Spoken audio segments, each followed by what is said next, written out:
지난번에 하던 거 이어서 조금 시간이 좀 걸리겠는데 그래도 뭐 오늘은 끝을 내야지. 여러분들 행복해지려고 오늘 여기 왔지요? 네. 그럼 행복해지려면 어떻게 해야 돼요?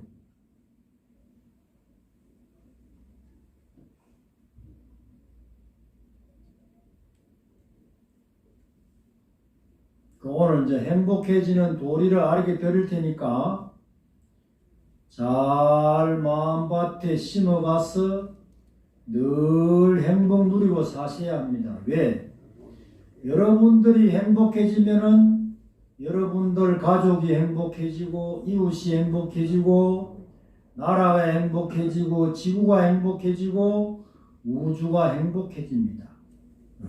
그래서 여러분들은 이 세상에 행복해지려고 왔지 불행해지려고 온 게 아닙니다. 오늘 본문을 잘 들으시고 행복하십시오. 여러분들이 행복을 얻으려면 먼저 두 가지 상대적인 것이 서로 다르다고 생각하는 마음부터 버려야 한다. 상대적인 두 가지란 부자와 가난한 자, 죽음과 삶, 더러움과 깨끗함, 긴 것과 짧음 등을 말한다. 마음은 어디에 있어도 같다. 무엇을 가지고 있어도 똑같다. 가난한 사람과 부귀한 사람의 마음은 똑같다. 마음은 언제나 늙거나 줄지가 않는다. 변하지도 않는다. 마음은 행체가 없으므로 크거나 작지도 않다. 마음은 언제나 한결같다. 이것이 우리의 마음이다. 이 마음이 당신 마음의 실체임을 깨달으십시오. 언제나 고요한 마음을 잘 지키십시오. 그것이 정진이고 수행입니다. 어디에도 흔들리지 마십시오.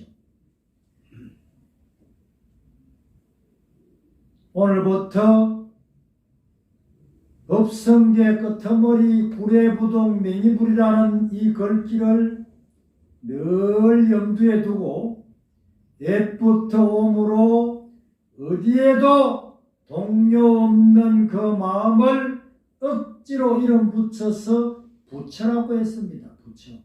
부처가 딴 동네에 있는 게 아닙니다. 흔들리면 중생, 흔들리지 않으면 부처예요. 그럼 오늘 잠자기 전에 오늘 얼마나 흔들렸느냐, 얼마나 고요했느냐, 이거 점검을 해야 돼요. 하루 종일 시끌시끌했으면 오늘 마음 농사는 망쳐버린 거예요. 여러분의 마음은 늘 한결같다. 여러분들의 마음은 언제나 고요하다. 무엇을 얻어도 고요하고 잃어도 고요하다. 여러분들은 이미 최상의 행복을 갖추었다. 이것을 바로 이름 붙여서 열반이라고 합니다. 열반. 여러분들은 항상 열반에 있습니다.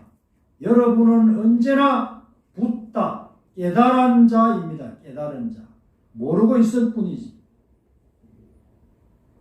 오늘부터 여러분들은 붓다다, 부처다는 꼭 믿으셔야 돼요. 각자다, 깨달은 자다. 여러분이 모르고 있을 뿐이다. 잘 살펴보십시오. 배고프면 밥 먹을 줄 알고, 잠오면 잠잘 줄 알고, 좋은 일 있으면 기뻐할 줄 알고, 슬픈 일 있으면 슬퍼할 줄 알고, 얼마나 신통방통합니까?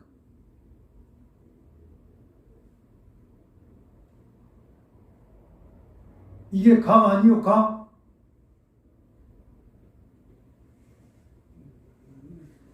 잘 살펴보십시오. 당신이 어쩌다가 돈 1억 원을 잃어버렸다고 합시다. 당신은 당황하고 비참해질 것입니다. 그때 당신의 마음을 들여다 보십시오. 당황하고 비참한 마음이 어떤 것인가 찾아보십시오. 마음의 구석구석을 뒤져서 찾아보십시오. 무엇이 비참하고 황당한 마음입니까? 당신이 생명을 연장하여 100년 동안 찾아본다고 하여도 1000년, 만년 당신이 몇 생을 태어나 찾아보아도 비참하고 황당한 마음은 찾을 수가 없습니다. 이게 공부예요.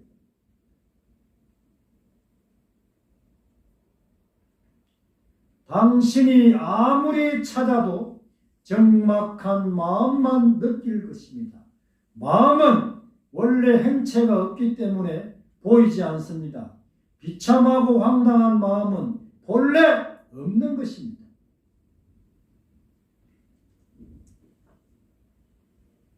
그러면 무엇이 비참하고 황당한 느낌이 들도록 하는 것일까요? 그것은 바로 뭐다? 뭐요? 생각입니다. 알았죠? 생각이에요. 1억 원을 잃어버렸으니 이젠 죽었구나. 집을 팔아 변제하고 남으면 가난해지겠구나. 마누라와 자식이 불쌍하다. 부모님 뵐 면목이 없다. 나는 바보야. 내 인생이 여기서 꺾이는구나. 등등의 생각이 일어날 것이다. 이런 생각으로 인하여 갑자기 자신이 비참하게 여겨질 것이다. 그리고 이제까지의 인생이 황당해질 것이다. 비참하다, 황당하다는 생각은 바로 어디에 영향을 주느냐? 심장에 영향을 주는 거예요. 돈 잃고 이제 심장을 망가뜨리는 거예요. 스스로. 생각이 심장을 자꾸 치는 거예요. 쳐. 그래서 심장병이 생기는 거예요. 그래서 가슴이 두근거리고 아파진다. 시간이 지날수록 당신은 우울해질 것이다. 인생이 갑자기 재미가 없어지고 삶의 의미를 느끼지 못할 것이다. 당신은 죽고만 싶어질 것이다. 자, 무엇이 당신을 비참하고 황당하게 만들었습니까? 바로 생각이 비참하고 황당하게 만든 것입니다. 오늘 생각은 구름이요, 아지랑이요, 실체가 없다. 이걸 딱 믿어야 되는 거야. 이걸 안 믿어놓으면 앞으로 언제 이런 일이 벌어져가지고 심장병 걸려가지고 이제 수명을 단축할 것이라. 만약 당신이 이런 생각을 일으키지 않는다면 당신은 전혀 흔들리지 않을 것입니다. 마음은 텅 비어 있습니다. 비어 있는 까닭으로 당신은 어떤 생각이든 일으킬 수가 있습니다. 당신은 진리를 모르고 있기 때문에 고요한 당신을 스스로 생각이 자꾸 흔들어 비참하고 황당하게 만든 것입니다. 누구든지 1억 원을 잃어버리지 않고 싶을 것입니다. 그런데도 이미 잃어버렸다면 그것은 운명이 아니고 뭐라고 해야 돼요? 인연입니다. 인연이 닿은 겁니다. 태풍이나 불이 나서 피해를 입은 천재지변과도 같은 것입니다. 이렇게 생각을 해보십시오. 그래, 잊어버리자. 나는 건강하다. 앞으로 열심히 일하여 비록 1억 원을 회복하지는 못한다 하더라도 굶기야 하겠나? 돈이 없어도 마음이 행복하면 세상의 행복이 아닌가? 스님들은 육물 6가지 물건, 큰 옷, 중간 옷, 작은 옷, 밥그릇, 깔개, 뒷물병 이 6가지만 가지고도 행복하게 살지 않느냐.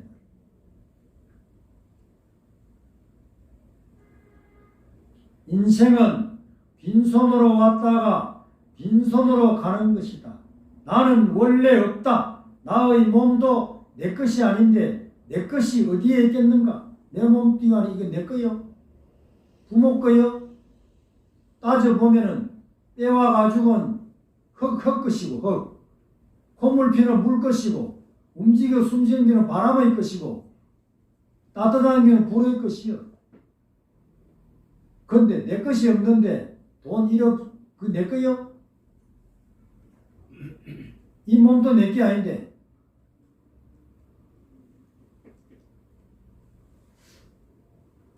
오늘 나의 운명이 곧 처자식의 운명이라면 그것도 처자식의 복이다. 내가 여기서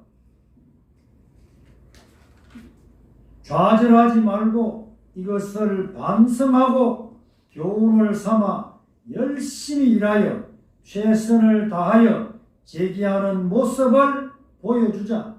이렇게 생각한다면 당신은 비참하고 황당하게 여겨지지 않을 것이다. 이는 생각이 당신을 구제한 것입니다. 생각을 스스로로 죽이기도 하고 구제하기도 하는 것. 그래서 이 생각은 내가 굴리면 보살이 되고 휘둘리면 악마가 되는 거예요. 거기 하루 종일 악마가 되어 사는 사람 너무 많아.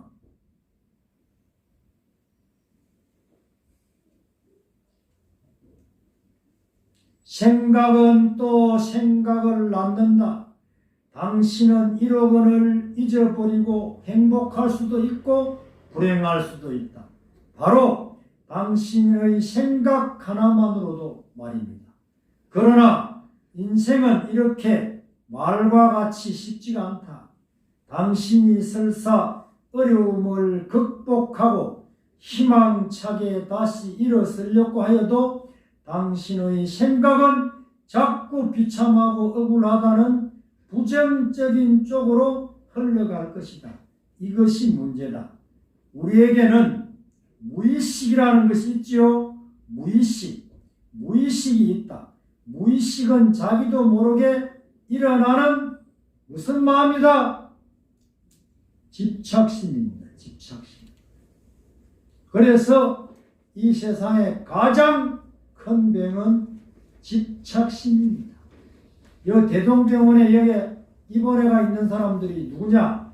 전부 집착심이 강해가지고 헷가닥 해버린 거예요. 그래야 전부 대동병원에 가가 있는 거예요. 가족 중에 대동병원에 누구 하나만 가가 있으면 온 식구들이 심란해요. 그게 이런 걸 가르쳐 줘야 돼. 누구에게? 여러분들 가족들에게. 여러분들은 앞으로 대동병원을 가지 않으려고 하면 깨달아야 한다. 무엇을? 재행무상이라는 진리를 믿어야 한다. 그게 무슨 말이냐? 모든 존재는 변화무상하다. 한순간도 고정되어 있는 것이 없다. 이걸 딱 믿으면 어떻게 돼? 집착, 애착, 소유, 지배할 수 있는 대상이 관계도 없구나. 그럼 어떻게 돼? 집착, 애착, 소유, 지배하려고 하는 마음을 내려놔. 그럼 어떻게 돼? 대동병원 갈 일이 없는 거예요.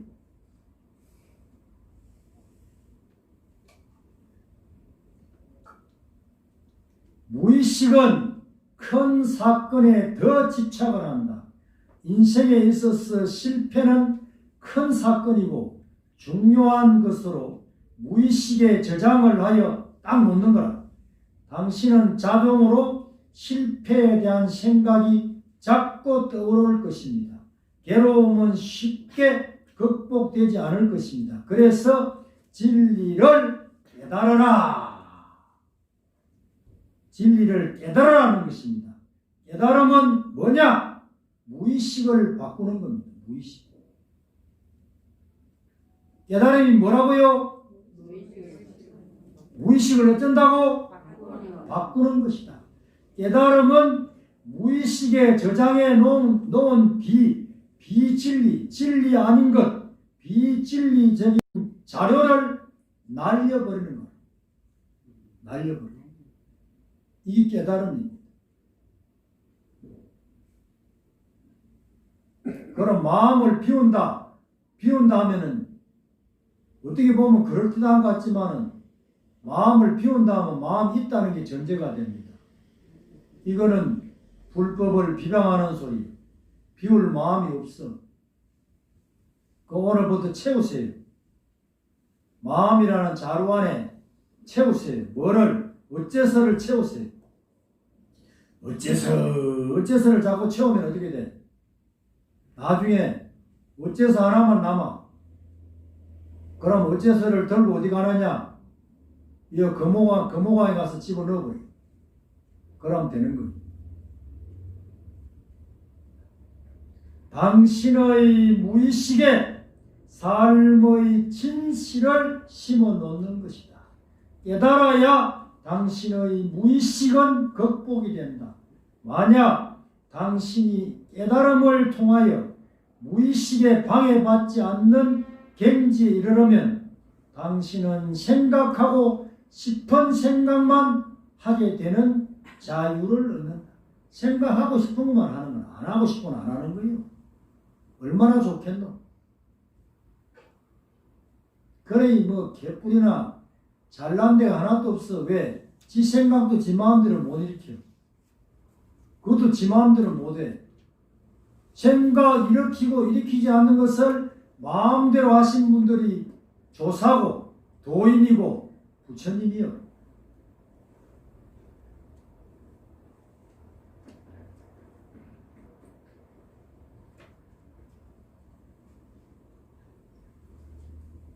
이게 바로 자유입니다. 생각 일으키지 않는 것을 마음대로 한다. 이게 뭐야? 나고 죽는 것을 마음대로 한다. 이게 바로 자유요.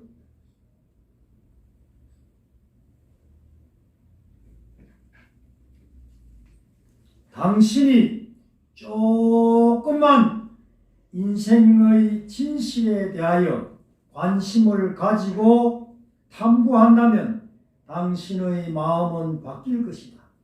두 가지 상대적인 세계는 원래 없는 것입니다. 우리 마음 바탕 자리에는 생사가 없습니다. 생사는 사람에게 있는 것입니다. 법에는 생사가 없습니다. 그래서 법을 의지하고 살아야 되는데 자꾸 사람을 의지하다가 살다 보니까 실망, 좌절, 허탈, 배신이 오는 겁니다.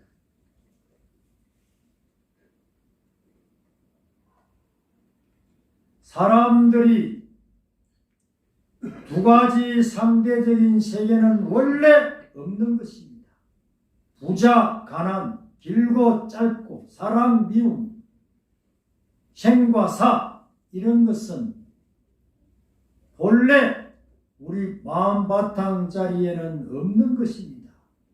사람들이 설정하여 놓은 가치의 세계입니다. 나무는 나무입니다. 돌은 돌이고 물은 물, 산은 산, 사람은 사람, 흙은 흙, 가난은 가난, 부자는 부자, 긴 것은 긴 것이고 짧은 것은 짧은 것일 뿐입니다. 남자는 남자고 여자는 여자, 물은 물, 똥은 똥, 만물은 하나도 같은 것이 없습니다. 다 저마다 개성이요 자연적인 현상입니다. 그런데 무엇을 자꾸 비교하려고 하느냐? 오늘부터 비교하려고 하지 마세요. 비교할 수 있는 대상은 이 세상에 반개도 없습니다. 그래서 부처님은 행복의 조건이 인욕에 있다고 말씀하셨고 영국의 러셀이라는 철학자는 겸손의 행복의 조건이 겸손에 있다. 여기 앉아있는 선원장은 행복의 조건은 비교하지 않는 데 있다. 오늘부터 비교하지 마십시오.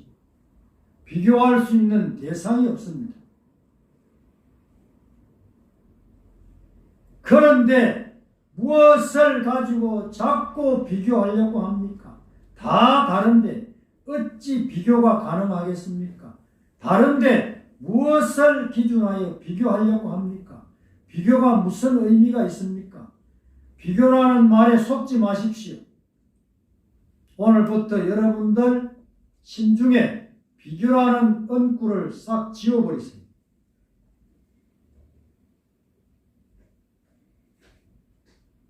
그것은 생각이 헛되이 세운 가상의 세계를 표현한 언어입니다.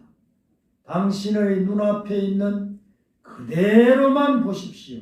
더 이상 생각을 일으키지 마십시오.